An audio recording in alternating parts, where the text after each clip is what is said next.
Good morning. It's Thursday again already. I thought it was Tuesday. But good morning out there, in there, out there, as we say. From in here, out here. Two cats over there, my buddy. We're just in from a long... Oh, there they go. Can you hear them? Boy, this coffee's hot and good.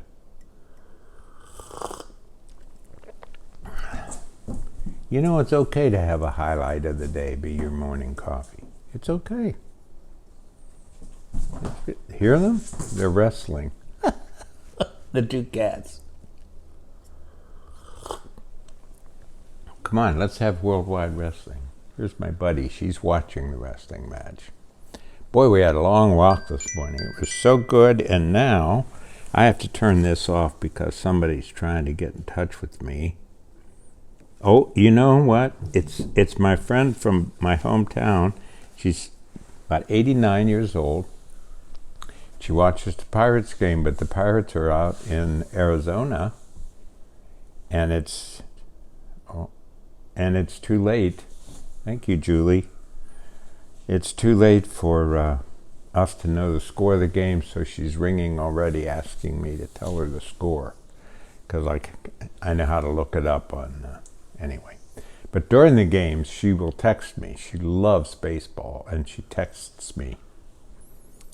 Her husband was a big influence. He was a wonderful artist. We have a lot of art around here of his. And he was my buddy, and he had a wonderful studio. He was chair of the art department at the local college, Westminster. And he had a wonderful studio with a pot-belly stove. And when Meredith was about, 12 or so, in the summer, she got a call from him. He said, here's what we're going to do. He was that kind of guy to tell you. Here's what we're going to do. You're coming up here every day, and we're going to re-side our house. He's asking Meredith. And we're going to re-side for maybe an hour and a half, and then we're going to stop and we're going to do art. And I'm going to teach you some things. What an influence. Can you imagine on her for the rest of her life? He's in her. He's in here. He was there they go. They leaped at each other that time. That was terrific. Well, anyway, I left off welcome to the Sentimentalist. And hi there, Mark. Good morning, and Clifford. And now we're going to scratch the carpet. Now Vivi's going to chase them. It's mayhem here. You're in on mayhem. Now come on, isn't that it? With all the terrible stuff out there? You just look around. And instead of saying, well, that's all there is, you look around and you go, look what there is. Coffee, mayhem, animals. Dear Julie, it's her birthday tomorrow. One of the presents I ordered didn't come. How come that happens? And it's the one I really wanted to come. We're going to have to figure something out. Well, we extend her birthday, huh? Did I mention this last week? My sister being and husband being in Europe, Italy and Spain. You know what they ask? They don't ask about guns. Did I mention this last week? They mentioned they don't like Americans very much anymore, so we're all suffering that. They said, I can't imagine killing children. That's what they would say. How do you do that? What is that about? What is that? They're completely bewildered by that horrific reality. Even some of them would say to them, I have a gun, and just in case somebody comes in after my family or something, I have a gun. But it doesn't even register to kill a child.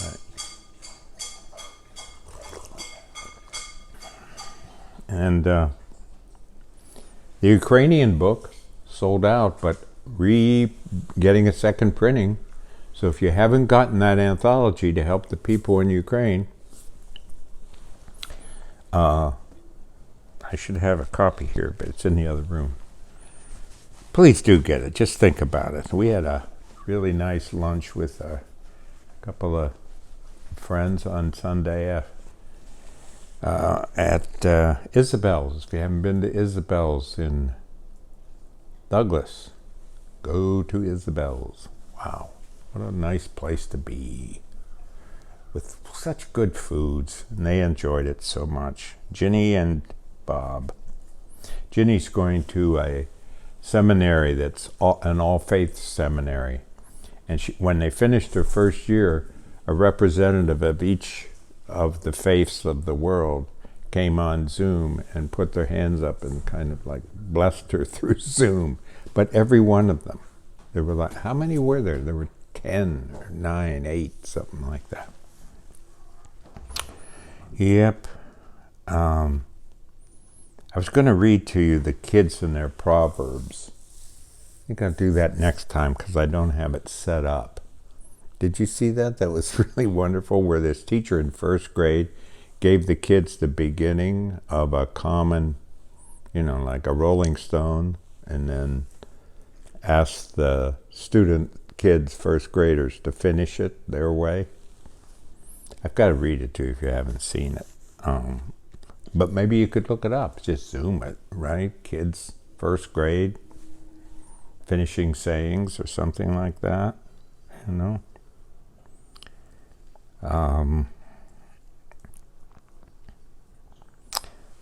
Well, I finished my experience, that's all I can call it, with teaching in the University of Parents Learning from Atlanta. What, should I hurry up? Oh, and I told them, I just said, I'm never going to forget. It was one of those experiences. I said, no, I was the learner. You all were the teachers. And I thought, I understood so many things, but I really didn't. I told them about being a hunky as a kid, Eastern European bigotry, which has pretty much disappeared. When we were children, we were told not to say we were from those countries, but our dad was afraid we'd be mistreated in some way as hunkies. But boy, the stories I told.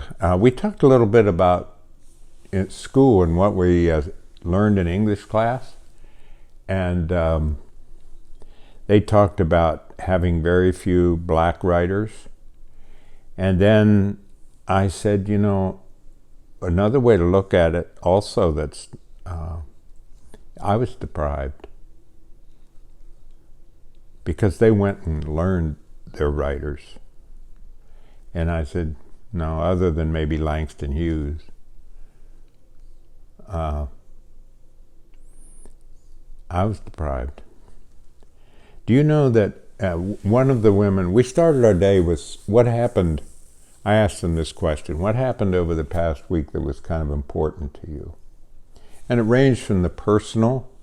One of them's son graduated through a summer class.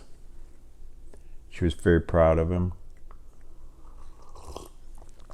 I think first in the family. Another one said that she'd gone out to lunch with coworkers, and all the coworkers that very day, all the her coworkers were white. And as I mentioned to you before, this is an all-black class, all black women. Parents at home who want to continue learning to enrich their lives or get a certificate or go on to college or whatever. Anyway, she said she'd gone out to lunch, and she was the only person. The server said, I need you to pay before I give you my food. Your food. I said I'd have tipped the table. When she said all of them, the whole class got in on the conversation and said, oh, we'd never do that. We know how to do it. We know how. You don't get used to it, you get accustomed to it. Isn't that awful? You don't get used to it, you get accustomed to it. I had also asked them to write a whole piece and finish, and then we'll have a reading. We had pretty well finished up with the book that we had read, these poems of Sam Cornish, selected through his career. And what they wrote was based on my own story, so they were to write about their own stories, but they had so many. One woman talked about whenever her young son, 16, 17, he can drive now, goes out, she worries until he comes back that he'll be pulled over for no reason.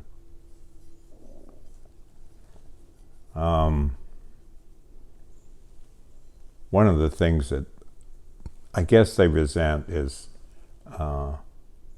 you don't have to have a low income. You could get a better job. You could work. You could do this. And they just...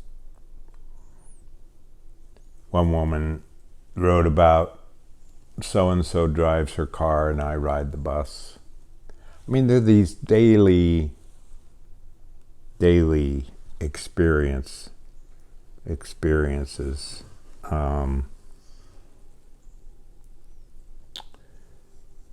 One woman wrote about her first marriage, and she traced it. It was just beautifully written, and how it moved along, and the abuse that came with it, and how she struggled with a child, and finally stood up for herself and made this transition, and she had this smile on her face about her second marriage, which has been lovely and a love affair, and then her son peeked around and looked into the Zoom lens. Boy. So we finished, and they were sorry to see that it was over, and I was as well. There was just another thing about it that was fascinating, was an incredible diversity in the class. And it sounds so patronizing or white privilege to even say all black women, but a diversity. I mean, just, you know, we talked a lot about just the racism that isn't, you don't even know it's there, like my saying, there's diversity among black women. There were so many times where I was wonderfully embarrassed and awakened to what I thought I knew it all. Nope. What a beautiful experience. I kept thinking every non-black, let's put it that way, every white person especially should have this experience. And what a beautiful idea. Atlanta, Georgia, the University for Parent Learning. And they take 2 and 3 courses at a time. One of the women did this amazing litany poem. It just went this and this and this and this. And she's also taking a design class, and she knocked us out with the pictures of what she had designed in these different rooms and all her ideas. And it was very, in one sense it was high modern, and in another sense it was just very warm and welcoming, and as if high modern isn't. See, there I go. I don't. And we're having a great time watching the Father Brown Mysteries. It's just, I don't know if they're funny or if they're just charming or if they're wonderful or if they're whatever, but how many did we watch? I think we watched 3 in a row, and then we said one more, and I said, oh, no, we need to go to bed. Father Brown Mysteries. And what's her name? Boniface. What? Sister Boniface. Sister Boniface.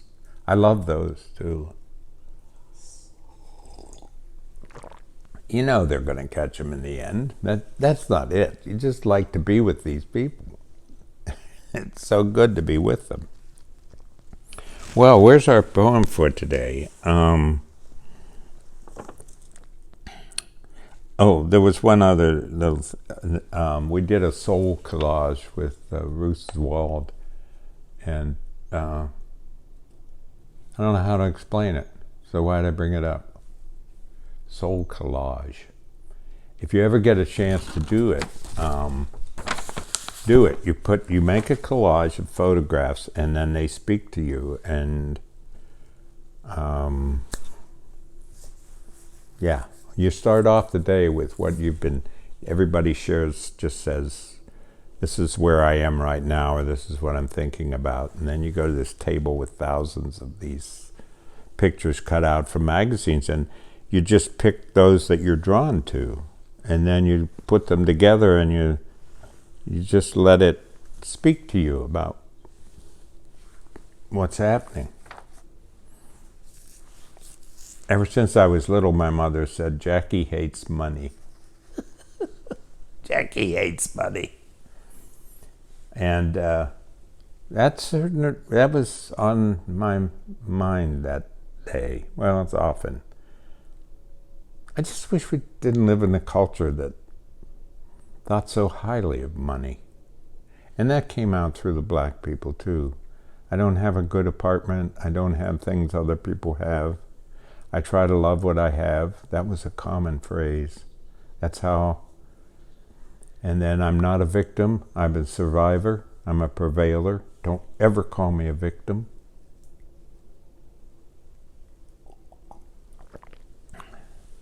And it was very clear that the housing was low income, a lot of it. Where's a poem for today? It's dedicated to Rosemary Watola Tromer. I think some of you probably receive her poem every day. It's titled, There is Light at the End of Day.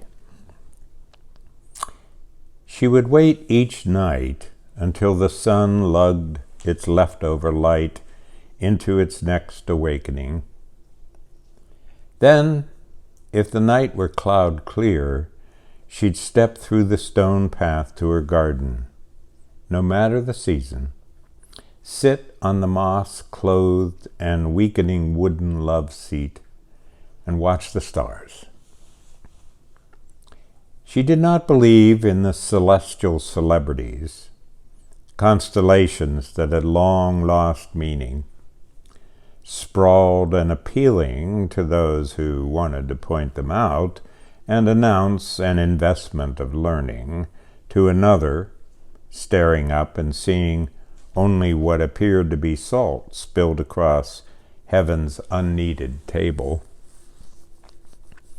No, she came out ready to discover her own newly configured constellations, evoked by any collection of the stars' singular light. She kept their names in a blank book he'd given her. At their anonymous parting, she had laid a sprig of ivy on the first page and said goodbye.